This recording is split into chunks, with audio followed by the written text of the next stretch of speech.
Assalamu alaikum, my dear friends. I want to make a brief video for you to explain and to contextualize a verse from the Quran that is often abused by those who oppose the Quran and who try to ridicule the deen of Islam. And the verse, of course, is the one about wife beating. And this is a verse that appears. It is in chapter 4.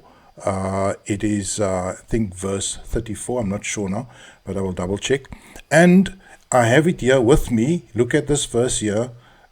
It says, "Men are the protectors and maintainers of women because Allah has given the one more strength than the other, and because they support them from their means. Therefore, the righteous women are devoutly obedient," that could be to God also, I'm just adding that in, devoutly obedient, "and guard in the husband's absence what Allah would have them guard. As to those women on whose part you fear disloyalty and ill conduct, admonish them first. Next, refuse to share their beds, and last, beat them." The word lightly does not really appear in the verse. "Beat them, but if they return to obedience, seek not against them means of annoyance, for Allah is most high, great above you all." Now, yeah, if you are a married person, I think it would be more relatable to you what I'm going to discuss now. And okay, let's quickly put the verse in the background there, because I want you to keep your eye on that verse there. This verse does indeed identify a certain circumstances in which beating, a physical striking of a woman, is permitted. And we can go into the semantics of the word daraba, because that is the word that is being used, daraba. And first of all, that word daraba is an extreme word. It means to strike. It's used at other points in the Holy Quran to indicate striking the necks of the enemy, of the kuffar, chopping their heads. And so that word daraba is not lightly used. But the word daraba is indeed also used in different senses, where Allah, God, instructs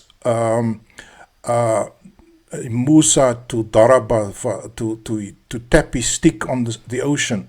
So in that sense it would mean tapping. Then the word daraba is also used fadrib ila darabtum fil ard. If you set out, or if you travel, if you slog, or if you trod, a tough travel into the earth. So if you endure or travel with hardship, that type of thing. So the word daraba does have different meanings, and there's certainly room for somebody or for some scholar to analyze the use of the word daraba. In English even, the word strike has acquired various meanings. I mean, if you say that you struck, you're involved in a strike, it could mean that you are, striking, stopping, holding back your work. That is what we know as a strike here in our part of the world. Or if you are going to use the word beat, it could mean to beat it, to go, to set off also, to go on a journey. So I'm not, the word daraba here could mean a range of things besides physically beating.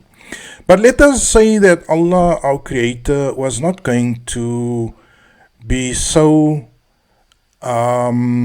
naive as to realize that the word daraba would be interpreted as striking. And that is what we must assume, is that the ambiguity is intentional.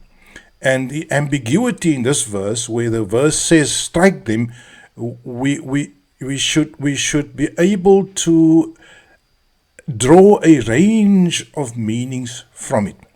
My approach to the understanding of the verse is, yes, indeed, it could mean physically striking, slapping, or, applying the amount of force sufficient for the situation. But let me contextualize that. You see, the word that we really should be focusing on is not the word daraba, but it is the word nushuz. And there's a word here, yakhafuna nushu zahunna. It's the word that's in the word then. And the translator here, Yusuf Ali, has translated the word nushuz as disloyalty and ill conduct. I'll tell you what nushuz is.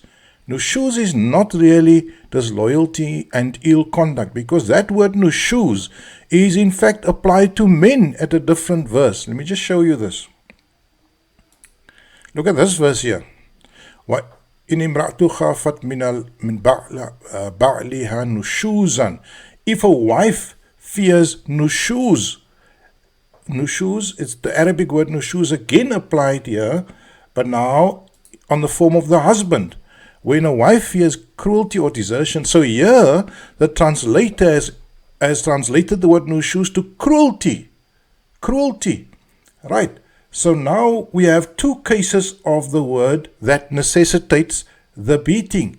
That is a precondition for this form of corporal punishment, or this beating, or this force to be applied within a marriage relationship. So in the case of the husband, if a wife fears cruelty, if she fears the word nushuz, nun shin wo, nushuz, nun shin za, on a husband's part, there is no blame on them if they arrange an amicable settlement between themselves, and such settlement is best, even though men's souls are swayed by greed.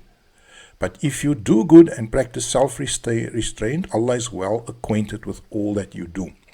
So, when there is a case of nushuz, and I'm going to give you the meaning of the word nushuz now here, when I read it between the two: cruelty, violence, outrage, right? Violent outrage. If a man acts in a if a man practices or exhibits violent outrage against a woman, that is nushuz, violent outrage on the husband's part, there is no blame if they arrange an amicable settlement. They should go to a lawyer and they should settle the matter. Either compensation or ending of the marriage or whatever. Even though men's souls are swayed by greed. And here the negative aspersion is cast on the man. Now let us look again at the previous verse. This one, I'm telling you that the beating verse is making nushuz, or violent outrage on the part of a woman. It makes that the prerequisite. It makes that the context where beating or forceful subduing is permissible, and forceful subduing includes striking. So a forceful means of subduing a person that is in a state of violent outrage is really what I read the verses here saying. That is how I read the verses. Let's look at that verse again. So here we have it again, and now again the nushuz. If you fear violent outrage, if you are in fear, if you are facing a situation of violent outrage, right? So read that verse now.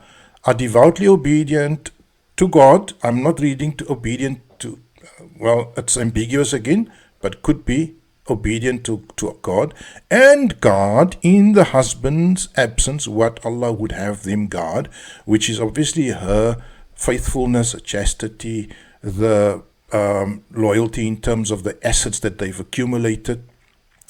As to those women on whose part you fear disloyalty and ill conduct. Now that the word nushuz there, that the translators used the disloyalty and ill conduct, two words, disloyalty and the word ill conduct, to describe the word nushuz. In the other verse, he used violence, you see, cruelty. So I'm going to put back that meaning that he applied in the other verse, right? The same translator, Yusuf Ali. If you fear cruelty or violent outrage, because the word nushuz also does appear in different parts of the Quran where it refers to standing up, coming alive, being anxious. If you fear violent outrage, if you are facing a situation of violent outrage, admonish them, stop sharing the beds with them, and beat them. Now, beat them here means there is a level of measured control in the form of violence, which could take the form of violently slapping or allowing. And I want you to think of this context now. Let me show you. I've got a little bit of a context here that we can see, and you tell me what you think. Here's a real life example of a wife completely losing it, going into a state of complete rage and loss of control. I think this is footage from India somewhere. Famous actor, real footage of a famous actor being completely attacked by an out of control wife.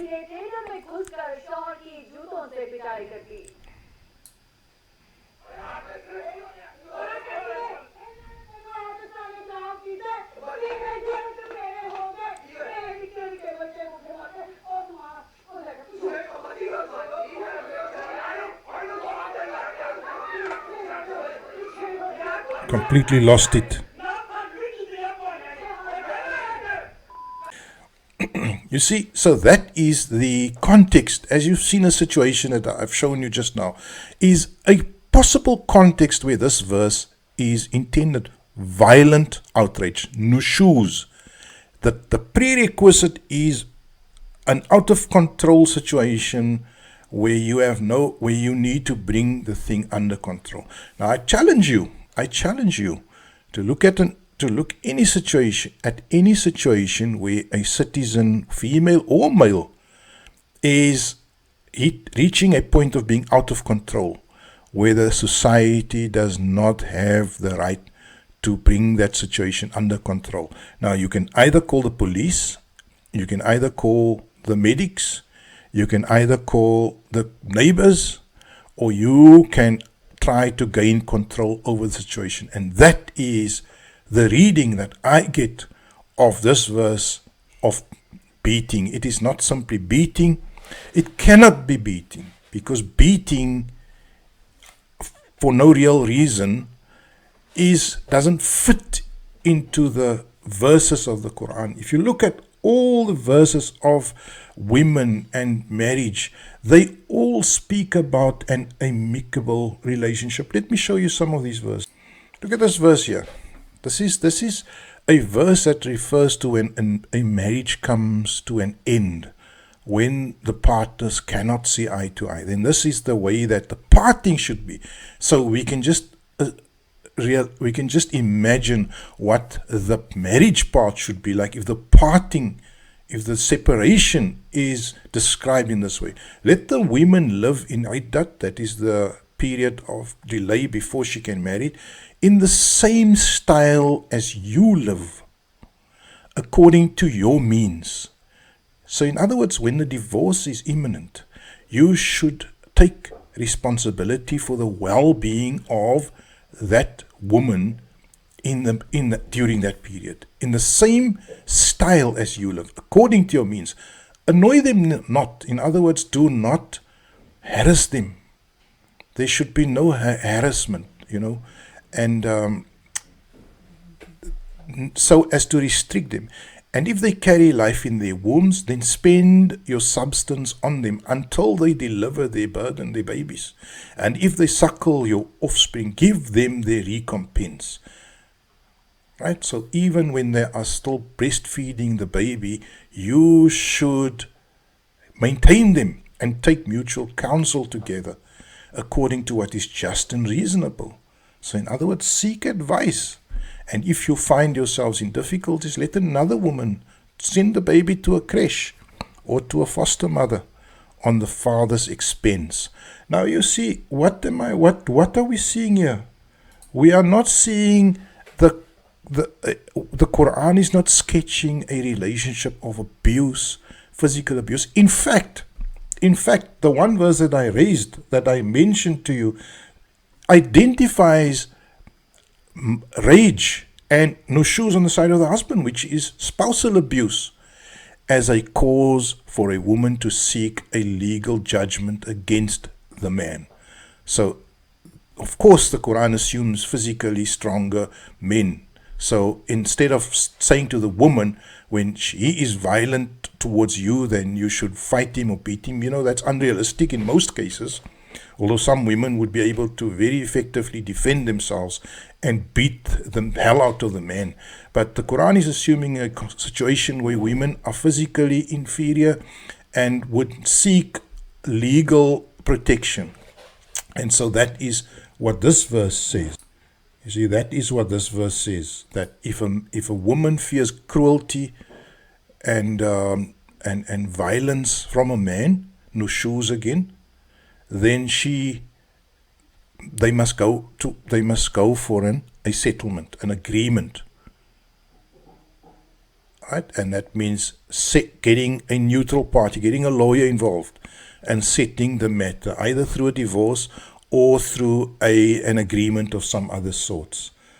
And that, to me, my dear friends, is how I read the chapter on so-called beating of wives.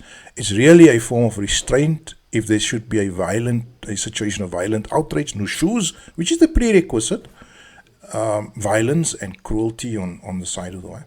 And that is the only situation. And really, if you think about it, it does appear that would be a better option than to get in outside experts, the neighbors, the police, the welfare workers, and have children removed and have a family permanently damaged.